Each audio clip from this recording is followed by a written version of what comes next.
Peniaga pun sebenarnya boleh simpan emas. Untuk peniaga-peniaga kecil dan sederhana yang masih belum memiliki aset emas, tuan-puan boleh letakkan target untuk simpan gold bar 100 gram sebagai aset syarikat ataupun perniagaan, sama ada untuk simpanan modal ataupun tuan-puan nak bekukan keuntungan bisnes tuan-puan. Gold bar 100 gram hari ini berharga sekitar RM48,529. Jadi kenapa peniaga ataupun usahawan kena simpan modal dan keuntungan dalam bentuk emas? Biasanya modal pusingan bisnes digunakan untuk biaya operasi bisnes seperti bayar sewa, bayar gaji pekerja dan juga kos bahan mentah. Tapi bila tiba masa nak kembangkan bisnes ataupun nak buat projek baru, tuan-puan mungkin terpaksa cari modal dari luar seperti keluarkan simpanan sendiri ataupun buat pinjaman daripada bank. Semua ni dapat kita elakkan jika tuan-puan bekukan modal perniagaan dalam bentuk aset emas. Dengan 100 gram ni, tuan-puan boleh pajak di mana-mana arahan untuk dapatkan pinjaman. Wang tunai yang tuan-puan dapat boleh dijadikan modal pusingan untuk berniaga ataupun nak kembangkan bisnes. Bila tuan-puan dah dapat hasil keuntungan daripada aktiviti perniagaan, tuan-puan boleh tebus mula gold bar 100 gram ni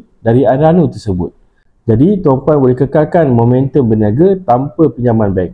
Dengan keuntungan yang tuan-puan simpan dalam bentuk aset emas, tuan-puan dah tambah aset emas sekaligus modal bisnes tuan-puan juga bertambah. Jika tuan-puan ulang proses ni, saya percaya bisnes tuan-puan boleh berkembang dengan mudah. Selain daripada itu, tuan-puan juga ada pilihan untuk dapatkan gold bar 250 gram ataupun 1 kg, yang mana ianya lebih menguntungkan dari sudut simpanan dan dapat memaksimumkan keuntungan disebabkan oleh spread value-nya yang lebih rendah. Simpanan emas bersama public gold adalah mudah, murah dan juga patuh syariah. Jadi bagi tuan-puan yang nak mulakan simpanan emas ataupun nak dapatkan emas gold bar di public gold, boleh isi beg biru, tinggalkan nama dan nombor telefon ataupun hubungi saya melalui direct message.